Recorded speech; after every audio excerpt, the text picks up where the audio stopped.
کہ کسی نے اس اختیار کو غلط استعمال کیا، یعنی جو دل چاہے آپ کر سکتے ہیں، لیکن آپ نے کوئی برائی کر دی تو پھر بہت سخت سزا ملے گی۔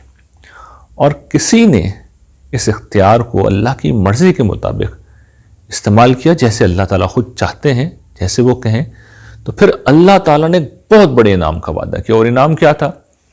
وہ انعام یہ تھا کہ یہ پوری کائنات جتنی کچھ بھی ہے، اس کا اس مخلوق کو بادشاہ بنا دیا جائے گا، اور وہاں پہ بڑا فن ہوگا۔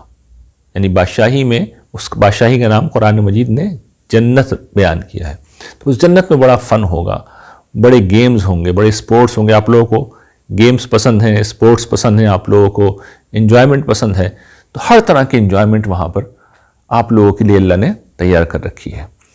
تو جس وقت یہ چیز اللہ تعالیٰ نے بیان کی تو قرآن مجید کہتا ہے کہ سب ڈر کے مارے پیچھے ہٹ گئے۔ کیوں؟ ایک طرف گرچہ بہت مزے تھے، انجوائمنٹ تھا، اور بڑی زبردست بادشاہی تھی جسے ہم جنت کہہ رہے ہیں، یا قرآن مجید نے جسے جنت کہا ہے، لیکن دوسری طرف اگر اختیار کو غلط استعمال کیا تو پھر بہت پٹائی ہونی تھی، بہت زیادہ پٹائی ہونی تھی۔ اور اس میں کیچ کیا ہے، یعنی پرابلم کیا ہے، کہ اللہ تعالیٰ خود سامنے کھڑے ہو کے صحیح بات نہیں بتائیں گے، یا یہ کہہ لیجئے کہ خود نہیں آئیں گے، خود تو غیب میں رہیں گے، ان کے پروفٹس کو آنا تھا۔ یعنی خود اللہ تعالیٰ صحیح بات بتانے نہیں آئیں گے، کبھی نہیں آئیں گے، اور نہ وہ کسی کو منع کریں گے، نہ وہ روکیں گے، کسی برائی کے اوپر کوئی روک ٹوک نہیں ہوگی۔ اسی طریقے سے کوئی اچھا کام کریں گے تو اللہ تعالیٰ فوری طور پہ نہ انعام دیں گے، نہ شاباش دیں گے۔ تو اللہ تعالیٰ ہیں بھی نہیں، اچھے کاموں پر شاباش بھی نہیں مل رہی، برائی پر کوئی روکنے والا بھی نہیں ہے۔ تو آپ اندازہ کر لیں کتنا مشکل کام ہے۔ اس کو میں اب ایک مثال سے سمجھاؤں نا، کہ آپ نے دیکھا ہوگا کہ سڑک پر اگر لکھا ہوا ہے کہ 80 کلومیٹر کی سپیڈ ہے، 80 کا سائن بورڈ اگر بنا ہوا ہو، تو وہاں پر مطلب کیا ہے، قانون یہ بتا رہا ہے کہ گاڑی کی سپیڈ آپ 80 سے زیادہ نہیں بڑھا سکتے۔ اچھا، آپ کی گاڑی تو 180 تک جا سکتی ہے اور سڑک پر کوئی نہیں ہے، تو آپ کا دل چاہا کہ میں گاڑی کو 180 پہ لے جاؤں، 150 پہ لے جاؤں، 120 پہ لے جاؤں، تو آپ نے اطمینان کے ساتھ اسپیڈ دبا دی، اس لیے کہ کوئی ہے ہی نہیں سڑک پہ، پولیس والا بھی نہیں ہے، کوئی کیمرہ لے کے بھی نہیں کھڑا ہوا، نظر نہیں آ رہا۔ تو یہ آپ کا اختیار ہے، آپ نے استعمال کر لیا، اور ہم اکثر یہ کرتے ہیں، ٹھیک ہے نا، ہم یہ کرتے ہیں۔ تو ہم نے یہ کر تو دیا، لیکن اللہ تعالیٰ نے یہ بھی بتایا تھا کہ تم جو کچھ بھی کرو گے، تم اس ٹیسٹ میں جو کچھ بھی کرو گے تو میں تمہاری ریکارڈنگ کروں گا۔ جیسے اس وقت میری ریکارڈنگ ہو رہی ہے، اور آپ دیکھیں گے کہ یہ تھوڑے دنوں میں ریکارڈنگ یوٹیوب پہ آ جائے گی، تو اس میں آپ دیکھیں گے کہ میں نے اگر ہاتھ ایسے کر کے اٹھایا تو میرا ہاتھ اٹھا ہوا ہے، اور نیچے کیا تو یہ بھی ریکارڈ ہو گیا، اٹھا ہوا ہاتھ بھی ریکارڈ، نیچے والا ہاتھ بھی ریکارڈ۔ میں تو یہ کر کے بھول جاؤں گا، لیکن ریکارڈ ہو گیا وہاں پہ۔ جب ریکارڈ ہو گیا تو 1000 دفعہ یہ ریکارڈنگ چلے، 1000 سال بعد چلے، میرا ہاتھ ایسے ہوگا، جو اونچا تھا وہ اونچا تھا، جو نیچا تھا وہ نیچے آئے گا۔ تو اللہ تعالیٰ نے یہ بتا دیا کہ میرے فرشتے تمہاری ہر بات لکھیں گے، ہر پہلو سے ریکارڈنگ کریں گے، اور پھر ایک دن آئے گا جب میں فیصلہ سناؤں گا، اور اس ریکارڈنگ کی بنیاد پہ، یعنی میں گرچہ خود تو نظر نہیں آ رہا ہوں گا لیکن ریکارڈنگ ہو رہی ہوگی، لیکن ایک دن آئے گا کہ میں فیصلہ سناؤں گا، اور اس وقت جس کی ریکارڈنگ میں یہ بات آ گئی کہ اس نے اپنے اختیار کو غلط استعمال کیا ہے، تو اس کی پھر جہنم میں بڑی پٹائی ہوگی۔ اور جس نے اچھے کام کیے، اپنے اختیار کو ٹھیک استعمال کیا وہ جنت میں مزے کرے گا۔ تو یہ جو اس کا ڈارک پہلو تھا، ڈارکر سائڈ تھی اس کی، برا انجام تھا، جہنم والا، پٹائی والا، تو ساری مخلوقات اس سے ڈر گئی، سب ڈر گئے، سب ڈر کے بھاگ گئے۔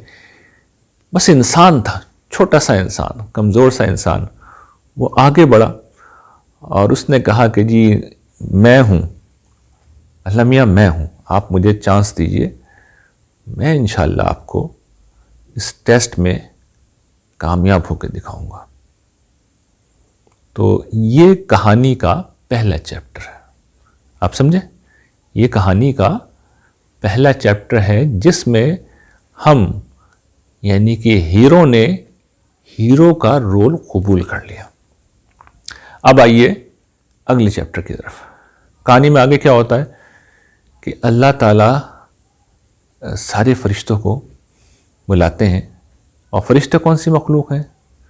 فرشتے وہ مخلوق ہیں جو اللہ کے حکم سے اس پوری کائنات کا نظام چلا رہے ہیں اور ذرا بھی حکم کی خلاف ورزی نہیں کرتے، اور وہ سب سے سپیریئر مخلوق ہیں، باقی سب مخلوقات ان سے نیچے ہیں۔ تو اللہ نے ان فرشتوں کو بلایا اور ان سے کہا کہ میں زمین میں ایک بادشاہ بنانے جا رہا ہوں، اور جب میں اس کی تخلیق سے فارغ ہو جاؤں تو تم اس کو سجدہ کرنا۔ سجدے سے مراد کیا ہے؟ اس کے سامنے سرنڈر کر دینا، یعنی تم اس کے کسی معاملے میں مداخلت نہیں کرو گے۔ اور اس کا مطلب کیا ہے؟ یہ وہی اختیار والی بات ہے کہ وہ اس کا جو دل چاہے گا، اس کی جو مرضی ہوگی وہ کرے گا، ٹھیک ہے؟ جو اس کا دل چاہے گا، جو اس کی مرضی ہوگی وہ کرے گا، اور یہ تبھی ممکن ہے جب فرشتے مداخلت نہ کریں۔ اور یہ حکم فرشتوں کو بھی دیا گیا تھا اور باقی ساری مخلوقات کو دیا گیا تھا۔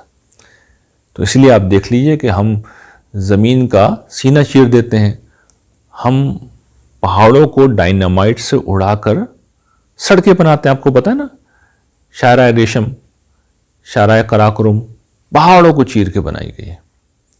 ہم سمندر پر چلتے ہیں، ہم ہوا میں اڑتے ہیں، تو کوئی ہمارے آگے نہیں آتا۔ ہاں اللہ کا کبھی حکم ہو جائے تو دوسری بات ہے، ورنہ عام حالات میں ہمارے کسی کام میں کوئی مداخلت نہیں کرتا۔ تو فرشتوں نے سجدہ کیا، ساری مخلوقات نے کیا، ایک شخص اڑ گیا اور اس کا نام تھا ابلیس۔ اس نے کہا اللہ میاں میں تو سجدہ نہیں کروں گا بھی، اللہ تعالیٰ کے حکم سے کوئی نافرمانی کری یہ ممکن ہے نہیں، لیکن وہ جن تھا اور جنوں کو یہ اجازت ہے کہ وہ بھی جو دل چاہے کریں۔ ان کی کہانی اس وقت میں نہیں سنا رہا کہ وہ ایک الگ کہانی ہے، آپ کہہ سکتے ہیں کہ وہ اس کہانی میں سائیڈ ہیرو کا رول پلے کر رہے ہیں، اصل ہیرو تو اطمینان رکھیں کہ آپ ہی ہیں۔ تو ان میں سے ایک شخص تھا، ابلیس جن تھا، اس نے کہا کہ پروردگار میں تو سجدہ نہیں کروں گا۔ اللہ تعالیٰ نے کہا کیوں نہیں کرے گا تو؟ اس نے کہا پروردگار یہ حقیر مٹی سے بنایا گیا ہے اور میں تو سپیریئر ہوں، آگ سے بنایا گیا ہوں، میں اس کو سجدہ کیوں کروں؟ تو اللہ تعالیٰ کی اس نے نافرمانی کی، چنانچہ اللہ تعالیٰ نے اس پر قیامت کے دن تک کے لیے لعنت کر دی اور اس کی جہنم کا فیصلہ سنا دیا۔ اچھا، یہ جو ابلیس تھا بہت ہی چالاک تھا، بہت ہی چالاک تھا۔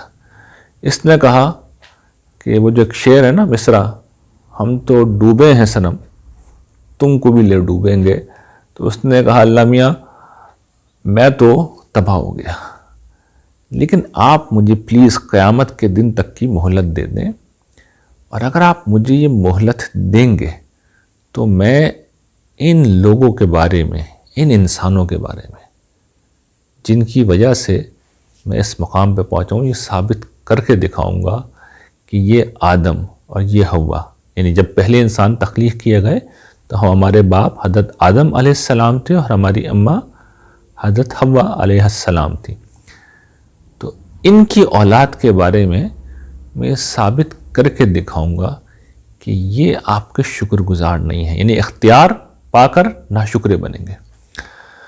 تو اللہ تعالیٰ نے کہا کہ ٹھیک ہے، جو تمہاری پیروی کرے گا وہ تمہارے ساتھ جہنم میں جائے گا۔ اس کے بعد اللہ تعالیٰ نے اب جو پہلے انسان بنائے تھے حضرت آدم علیہ السلام اور ان کی اہلیہ ہماری اماں حضرت حوا، دونوں سے کہا بھئی اب تم اطمینان کے ساتھ ایک باغ میں ٹھہرو، اور دیکھو وہاں تمہیں کوئی پرابلم نہیں ہے، نہ کھانے کی، نہ پینے کی، نہ کوئی اور مسئلہ ہے، اطمینان کے ساتھ زندگی گزارو، بس ایک درخت ہے اس کے پاس مت جانا، اس کا پھل نہ کھانا۔ اور دیکھو یہ جو شیطان ہے نا، یہ تمہارا کھلا ہوا دشمن ہے، اس کی باتوں میں بھی مت آنا۔ اچھا، یہ کہہ کے اللہ تعالیٰ نے ان کو چھوڑ دیا، اور جو اللہ تعالیٰ کا طریقہ ہم نے شروع میں دیکھا تھا، اسکیم کیا ہوگی کہ اللہ تعالیٰ نے روکنا نہیں ہے کسی چیز سے۔ اب حضرت آدم ہیں، حضرت حوا ہیں، وہ گھوم رہے ہیں، پھر رہے ہیں، پھل کھا رہے ہیں، سب کچھ مزے کر رہے ہیں، انجوائے کر رہے ہیں، اس درخت کے پاس نہیں جا رہے ہیں۔ دوسری طرف شیطان ہے، وہ حسد میں جل رہا ہے، بھن رہا ہے، وہ کہہ رہا ہے کہ مجھے تو انہیں نیچے دکھانا ہے، انہیں نیچا کر کے دکھانا ہے۔ اب وہ ان کے پاس آتا ہے، بار بار آتا ہے، اور انہیں یہ سکھاتا ہے، پڑھاتا ہے، سمجھاتا ہے کہ آدم تمہیں اس درخت کا پھل کھانے سے پتہ ہے کیوں روکا گیا ہے؟ اس لیے روکا گیا ہے کہ تم فرشتوں جیسے سپیریئر ہو جاؤ گے، تمہیں بہت بڑی بادشاہت مل جائے گی۔ بالکل الٹی بات کر رہا تھا، وہ جھوٹ بول رہا تھا، دغا دے رہا تھا، اور قرآن کہتا ہے اس نے قسمیں کھا کھا کے انہیں یقین دلایا، قسمیں کھا کھا کے انہیں یقین دلایا کہ تمہیں وہ بادشاہی ملے گی جو کبھی ختم نہیں ہوگی، تم کبھی نہیں مرو گے، تم فرشتوں کی طرح ہو جاؤ گے۔ اچھا، جب بار بار کوئی شخص ایک بات کہے گا، قسمیں کھائے گا، تو آہستہ آہستہ انسان پھر متاثر ہونا شروع ہو جاتا ہے نا۔ تو وہ متاثر ہوئے اور اللہ تعالیٰ کی بات کو بھول گئے کہ انہوں نے کیا کہا تھا، اور اس کا نتیجہ یہ نکلا کہ ایک روز انہوں نے پھل کھا لیا۔ اب جب پھل کھایا تو اللہ تعالیٰ کو تو فوراً پتہ چل جاتا ہے، تو باقی لوگوں کے معاملے میں تو اللہ تعالیٰ روک ٹوک نہیں کرتے، ان کے معاملے میں اللہ تعالیٰ نے فوراً مداخلت کی اور ان سے کہا کہ آدم میں نے تم سے نہیں کہا تھا، میں نے تم سے نہیں کہا تھا کہ اس درخت کا پھل نہیں کھانا۔ وہ اللہ تعالیٰ کے حضور معافی مانگنے لگے، گڑ گڑانے لگے، اور کہنے لگے پروردگار ہم سے غلطی ہو گئی۔ تو دیکھیے، ابلیس نے اللہ کی بات نہیں مانی، لیکن وہ شرمندہ نہیں تھا، وہ نادم نہیں تھا، معافی نہیں مانگی اس نے۔ غلطی حضرت آدم سے بھی ہوئی، لیکن حضرت آدم نے غلطی کے بعد معافی مانگی، تو اللہ تعالیٰ نے ان کو معاف کر دیا، اور پھر ان کو پہلا نبی بنا دیا، اور پھر کہا کہ بھئی اب تم لوگ اپنی دنیا کی زندگی شروع کرو۔ یہ تو میں تمہیں کر کے ٹیسٹ دکھا رہا تھا کہ تمہارے ساتھ کیا ہوگا۔ شیطان تمہیں اسی طرح بہکائے گا، تمہاری اولاد کو بہکائے گا، تمہیں جھوٹے وعدے دے گا، تمہیں فریب دے گا، جھوٹے وعدے کرے گا، تمہیں آرزوئیں، تمنائیں، ان چیزوں میں الجھائے گا۔ اور یہی بات شیطان نے کہی تھی کہ پروردگار میں ان کے آگے سے آؤں گا، پیچھے سے آؤں گا، ان کے راستے میں بیٹھ جاؤں گا، ان کو ہر چیز اٹریکٹیو بنا کے دکھاؤں گا جس میں آپ کی نافرمانی ہے۔ تو یہ پوری بات اللہ تعالیٰ نے سمجھائی اور کہا کہ بھئی اب تم دنیا میں جاؤ اور اپنی زندگی شروع کرو۔ تو یہ کہانی کا دوسرا چیپٹر ہے۔ اچھا، تیسرا چیپٹر کیا ہے کہانی کا جس میں ہم موجود ہیں؟ یعنی یہ اس وقت ہوتا یہ ہے کہ اللہ تعالیٰ ہمیں ایک ایک کر کے دنیا میں بھیج رہے ہیں، اور ہم میں سے ہر شخص تھوڑے دنوں کے لیے یہاں رہتا ہے، 50 سال، 60 سال، 70 سال، اور پھر دنیا سے رخصت ہو جاتا ہے۔ اور اس پورے عرصے میں آپ دیکھیے ہمیں کیسی فریڈم حاصل ہے، ہمیں کیسی آزادی حاصل ہے۔ ہم کسی کو گالی بک دیں، ہو سکتا ہے کہ وہ شخص تو ہم سے ناراض ہو، اللہ تعالیٰ کچھ نہیں کہیں گے، فوری طور پہ کچھ نہیں کہیں گے۔ ہم کسی کے ساتھ زیادتی کر دیں، ہو سکتا ہے کہ وہ شخص ناراض ہو، اللہ تعالیٰ انٹرفیئر نہیں کرتے۔ تو اللہ تعالیٰ بالکل غیب کے پردے میں ہے، اسے ہم غیب کہتے ہیں۔ غیب کا مطلب یہ جسے عام زبان میں کہتے ہیں نا، غائب ہو گیا کوئی شخص، نظر نہیں آ رہا، انسین ہے۔ تو اللہ تعالیٰ انسین ہے، انٹرفیئر بھی نہیں کرتے۔ جیسے کہ میں نے کہا شاباش بھی نہیں دیتے اچھے کاموں پہ، برائی پہ روکتے بھی نہیں، بس انہوں نے اپنا میسج اپنے پروفٹس کے ذریعے سے ہم تک پہنچا دیا ہے۔ تو اب اس کہانی میں ہمیں کیا کرنا ہے یہ میں اب آخر میں بتاؤں گا۔ کہانی کے چوتھے اور آخری چیپٹر پہ ابھی چلتے ہیں۔ چوتھا چیپٹر کیا ہے کہانی کا کہ ایک روز اللہ تعالیٰ ساری دنیا کو ختم کر دیں گے۔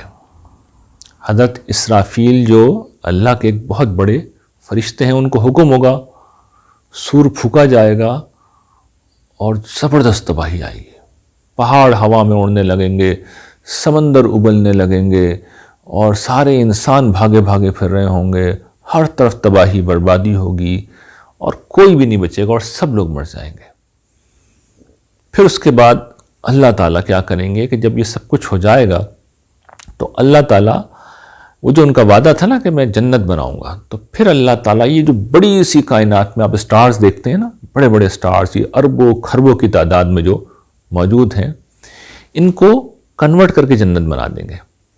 اور کیسے جنت بنائیں گے؟ جیسے اس ہماری موجودہ زمین کو آج سے 4.5 ارب سال پہلے اللہ نے پیدا کیا، اور اس وقت یہ آگ کا گولا تھی، اور آپ دیکھیے اس وقت کتنی خوبصورت یہ زمین ہے، یہاں پہاڑ ہیں، درخت ہیں، یہاں دریا ہیں، یہاں سمندر ہیں، یہاں ہوا ہے، یہاں آکسیجن ہے، یہاں انسان ہیں، چرند ہیں، پرند ہیں، یہاں ہر طرح کی نعمتیں ہیں۔ تو اللہ نے ایک چھوٹی سی جنت ہمیں بنا کے دکھا دی ہے۔ تو وہ جو قیامت آئے گی اس کے بعد پوری کائنات کو اللہ تعالیٰ جنت بنا دیں گے، اور کچھ حصے کو جہنم بھی بنائیں گے آف کورس۔ اور اس کے بعد پھر دوسرا سور پھونکا جائے گا اور سب لوگ اٹھ کے بیٹھ جائیں گے اپنی اپنی قبروں سے، یعنی مرنے کے بعد لوگ قبروں میں جاتے ہیں نا، تو لوگ اب قبر سے اٹھیں گے۔ اب کوئی شخص یہ کہے گا کہ ارے میں تو 2019 میں میری ڈیتھ ہوئی تھی، میں تو راستے میں جا رہا تھا، میرا ایکسیڈنٹ ہوا تھا۔ ارے اس کے بعد یہ کیا ہوا؟ کوئی شخص ہاسپٹل کو ریکال کرے گا کہ ارے میں تو ہاسپٹل کے کمرے میں لیٹا ہوا تھا، اچانک ہارٹ اٹیک ہوا۔ کوئی شخص کہے گا میں تو اپنے گھر کے کمرے میں تھا، وہاں لیٹا ہوا تھا اور اچانک زندگی ختم ہو گئی۔ پھر اب یہ کیسے زندگی شروع ہو گئی؟ تو جیسے ہم روزانہ سوتے ہیں اور ہم 10 گھنٹے سوتے ہیں، ہمیں پتہ ہی نہیں چلتا، ایسے ہی پتہ نہیں لاکھوں کروڑوں کتنے سال بعد یہ سب کچھ ہوگا، ہمیں نہیں پتہ۔ لیکن لوگ اٹھیں گے تو لوگ کہیں گے شاید 2 گھنٹے سوئے، 1 گھنٹے سوئے، 1 دن سوئے، 10 دن سوئے، کچھ پتہ ہی نہیں۔ تو ایسے وقت گزر جائے گا اور پھر اللہ تعالیٰ سب کو اکٹھا کریں گے، اور جیسے اس وقت آپ یہاں موجود ہیں، سب لوگ اکٹھے ہوں گے، اللہ تعالیٰ کا عرش اس کی تجلیات سے روشن ہوگا، اور ایک ایک شخص کو وہ بلائیں گے، ایک ایک شخص کو وہ بلائیں گے، اور اس کے ساتھ 2 فرشتے آئیں گے جو پوری ریکارڈنگ لے کے آ رہے ہوں گے، پورا رجسٹر اس کا لے کے آ رہے ہوں گے، اس کی زبان سے نکلا ہوا ایک ایک لفظ، جو کچھ اس نے کیا، جو کچھ اس نے کہا، سب کی audio video recording, photo register میں لکھا ہوا، ہر فارمیٹ کے اندر اس کے سارے کام موجود ہوں گے۔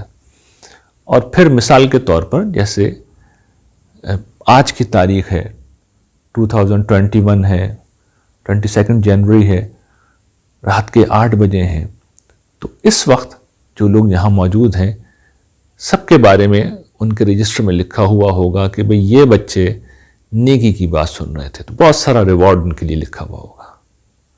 اور اسی طریقے سے کسی نے اگر کوئی گناہ کیا، اللہ کی نافرمانی کی، تو وہ بھی سب لکھا ہوا ہوگا۔ تو ایک ایک شخص کو بلایا جائے گا، اس کے نامہ اعمال کو دیکھا جائے گا، اور جہاں جہاں اس نے اپنے اختیار کو غلط استعمال کیا، برائی میں استعمال کیا، گالی دی، جھگڑا کیا، ایک دوسرے کے ساتھ لڑے، بیہودہ باتیں کی، کوئی بھی غلط کام کیا، اپنے والدین کی نافرمانی کی، نماز نہیں پڑھی، تو اس سب کو دکھا دیا جائے گا، اس پہ پکڑ ہوگی۔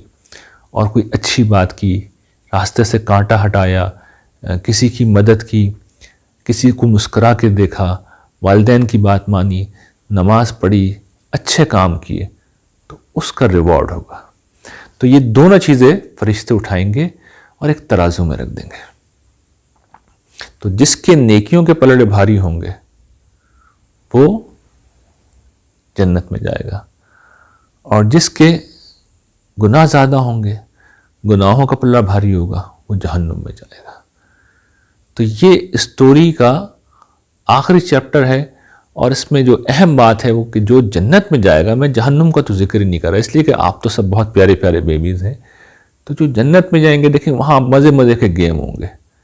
آپ ویڈیو گیم آپ لوگوں کو پسند ہے، میں جانتا ہوں آپ لوگ شوق سے کھیلتے ہیں، کرکٹ آپ لوگ کھیلتے ہیں، فٹ بال آپ لوگ کھیلتے ہیں، بیڈمنٹن آپ لوگ کھیلتے ہیں، اور بھی گیمز ہیں جو آپ لوگ کھیلتے ہیں۔ تو آپ کی پسند کے سارے گیم، مثال کے طور پہ جو ویڈیو گیم آپ یہاں کھیلتے ہیں، تو وہاں آپ کو اللہ تعالیٰ اتنا طاقتور بنا دیں گے کہ آپ خود ویڈیو گیم کھیلیں، اور اس طرح کھیلیں کہ you become the super hero. آپ ہوا میں اڑ سکیں گے، آپ پانی کے اندر تیر سکیں گے، آپ پہاڑوں سے گر کے بھی آپ کو کوئی چوٹ نہیں لگے گی، آپ اتنے اسٹرانگ ہو جائیں گے۔ اور انجوائے کریں آپ سوچیں نا کتنا مزہ آئے گا اگر کوئی گیم آپ اس طرح کھیل رہے ہیں کہ آپ کو چوٹ ہی نہیں لگ رہی، آپ مر ہی نہیں رہے، آپ بہت اسٹرانگ ہیں، اور آپ ہوا میں بھی اڑ سکتے ہیں، آپ پانی کے اندر بھی جا سکتے ہیں، آپ دور دور تک جمپ بھی کر سکتے ہیں، تو آپ کتنا انجوائے کریں گے۔ تو یہ ساری چیزیں ہیں جو جنت میں موجود ہیں۔ تو اب coming back to the third chapter جو اس وقت چل رہا ہے، دیکھیے اس چیپٹر کی اصل بات یہ ہے، یہ ڈیسائسو چیپٹر ہے۔ ہمیں اپنی اس کہانی کا، جس کے ہم ہیرو ہیں، اس کا اینڈ ہمیں آج لکھنا ہے، اور ہم لکھ سکتے ہیں، ہم جو چاہیں لکھ سکتے ہیں۔ ہم اپنے اس اختیار کو صحیح استعمال کریں تو اچھا اینڈ ہوگا، اور برا استعمال کریں گے تو برا اینڈ ہوگا۔ تو یہ اس وقت ہمارے ہاتھ میں ہے، اور سوری بہت زیادہ وقت ہو گیا، لمبی لمبی باتیں میں نہیں کرتا، میں بس آخر میں آپ کو 2-3 موٹے موٹے سے کام بتاؤں گا، وہ بس آج کے لیے آپ یاد رکھیے گا، اس لیے کہ یہ آپ کی بگننگ ہے۔ 2-3-4 سال بعد آپ لوگ بڑے ہو جائیں گے، اور اس ایج گروپ میں پہنچ جائیں گے کہ جہاں دیر از نو گوئنگ بیک، اس کے بعد آپ سے لازماً پوچھیں گے اللہ تعالیٰ۔ یعنی چھوٹی ایج میں تو ابھی آپ اس طریقے سے رسپانسیبل نہیں ہیں، لیکن ابھی لرننگ ہو رہی ہے آپ کی، جو آپ ابھی بن رہے ہیں وہی آپ کے کام آئے گا۔ تو پہلی چیز جو آپ کو اپنی زندگی کا حصہ بنانی ہے وہ کیا ہے؟ 5 وقت نماز، اس کی پابندی، یہ پہلا کام ہے، اس لیے کہ اللہ نے ہمیں سب کچھ دیا ہے، ہمارا خالق، ہمارا مالک، ہر نعمت اس کی ہے، تو اس کا شکر ادا کرنا 5 وقت ضروری ہے۔ دوسری چیز، اپنے والدین کی اطاعت۔ دیکھیے والدین ہمارے لیے بہت کچھ کرتے ہیں، بلکہ سب کچھ کرتے ہیں۔ آپ کے اسکول کے ایکسپینس کون اٹھاتا ہے؟ اسکول کون چھوڑ کے آتا ہے؟ کون لے کے آتا ہے؟ کون آپ کا لنچ بناتا ہے؟ ہر چیز پیرنٹس کر رہے ہوتے ہیں، اور پتہ نہیں کتنی چیزیں کر رہے ہوتے ہیں۔ اللہ تعالیٰ یہ کہتے ہیں والدین کے ساتھ حسن سلوک کرو، اور ان کو ڈس اوبے نہ کرو۔ یہ 2 چیزیں۔ اور تیسری چیز یہ کہ آپس میں کوئی لڑائی جھگڑا نہیں ہونا چاہیے۔ دیکھیے ہوتا کیا ہے کہ کوئی کسی کو ساتھ زیادتی کر دیتا ہے، کسی کو گالی دے دی، کسی کو برا بھلا کہہ دیا، کسی کو دھکا دے دیا، کسی کو مار دیا، یہ بہت بڑا ظلم ہے، یہ بہت بڑا ظلم ہے۔ تو کسی کے ساتھ زیادتی نہیں کرنی، کوئی کرے تو اسے معاف کر دیں، اس لیے کہ جس نے کسی کے ساتھ زیادتی کی اللہ تعالیٰ اسے نہیں چھوڑیں گے، سخت سزا دیں گے۔ تو آپس میں لڑائی جھگڑے بالکل نہ ہوں، محبت سے رہیں، پیار سے رہیں، کوئی غلطی کسی سے ہو جائے تو معافی مانگ لے، جس نے کی ہے معافی مانگ لے، جس کے ساتھ زیادتی ہوئی ہے وہ معاف کر دے، مل کے کھیلیں، ایک دوسرے کے ساتھ تعلق بالکل بھی ختم نہ کریں۔ تو یہ اگر چند موٹی موٹی چیزیں ہم نے کر لیں تو پھر انشاءاللہ ساری زندگی ہم اور نیکیاں کریں گے۔ اور اگر ان چیزوں میں بھی ہم نے کسی غفلت کا مظاہرہ کیا، کیونکہ یہ جو بڑی بیسک چیزیں ہیں نا، بیسک چیزیں، تو پھر بہت سخت پکڑ ہوگی، بہت سخت پکڑ ہوگی۔ تو میں بس زیادہ آپ لوگوں کا وقت نہیں لوں گا، انشاءاللہ اس کے بعد اب ہم مل کے ڈنر کریں گے۔ اللہ تعالیٰ آپ سب کو بہت ساری آسانیاں دے، خوشیاں دے، کامیابیاں دے۔ آپ پیارے پیارے بچے، اور جو بچیاں پیچھے بیٹھی ہوئی ہیں ان کا بھی بہت شکریہ، آپ نے اتنی توجہ سے میری بات سنی، اور ناظرین کا بھی بہت شکریہ۔ آئی ہوپ کہ آپ نے بھی بچوں کے اس لیکچر کو انجوائے کیا ہوگا۔ میری دعا ہے کہ اللہ تعالی ہم سب کو اپنے بچوں کی اچھی تربیت کرنے والا بنائے۔ وآخر دعوانا ان الحمد للہ رب العالمین۔